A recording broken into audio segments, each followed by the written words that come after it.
Subscribe to Color Frames. Team India legendary captain MS Dhoni iconic Jersey number 7 ఇకపై మరే ఇతర భారతీయ ఆటగాడికి అందుబాటులో ఉండదు. ఈ మేరకు ధోని జెర్సీ నెంబర్ 7 రిటైర్ అవుతున్నట్లు బీసీసీఐ ప్రకటించింది. ధోని అంతర్జాతీయ క్రికెట్కు రిటైర్మెంట్ ప్రకటించిన 3 ఏళ్ల తర్వాత బీసీసీఐ ఈ నిర్ణయం తీసుకుంది. ఇంతటి గౌరవాన్ని అందుకున్న ఏకైక క్రికెటర్ సచిన్ టెండూల్కర్ మాత్రమే.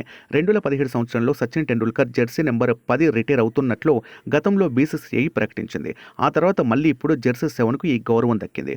భారత క్రికెట్కు చేసిన సేవలకు గుర్తింపుగా ధోనికి ఈ అరుదైన గౌరవం కట్టబెట్టింది బీసీసీఐ. ధోని సారథ్యంలో టీమిండియా 2007లో టీ20 ప్రపంచ కప్, 2011లో వన్డే ప్రపంచ కప్, 2013లో ఐసీసీ ఛాంపియన్స్ ట్రోఫీని గెలుచుకుంది. ఈ 3 ఐసీసీ ట్రోఫీలు సాధించిన ఏకైక కెప్టెన్గా ధోని రికార్డు క్రియేట్ చేశాడు.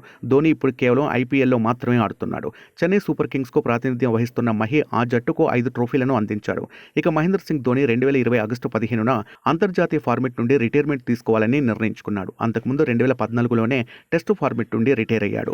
ఇదిలా ఉండగా కెరీర్ తొలినాళ్లలో పేసర్ శార్దుల్ ఠాకూర్ సచిన్ ధరించిన 10వ నెంబర్ జెర్సీని ధరించాడు. అయితే సచిన్ సేవలకు గౌరవంగా ఆ జెర్సీ మరెవ్వరూ ధరించకూడదని బీసీసీఐ నిర్ణయించింది. దీంతో 10వ నెంబర్ జెర్సీ రిటైర్ అవుతున్నట్లు బీసీసీఐ ప్రకటించింది. ఇప్పుడు 7వ నెంబర్ జెర్సీ విషయంలో బీసీసీఐ ముందుగానే జాగ్రత్త పడింది. ఆటగాళ్లెవ్వరికీ 10, 7 నెంబర్ గల జెర్సీలను ఎంపిక చేసుకోవద్దంటూ తెలిపింది. సో మొత్తానికి నెంబర్ 7 జెర్సీని ఇకపై మైదానంలో ఎప్పటికీ చూడలేమన్నమాట. Please subscribe colour frames. Colour ఫ్రేమ్స్కి సబ్స్క్రైబ్ చేయండి. Subscribe to Color Frames. Please subscribe to Color Frames.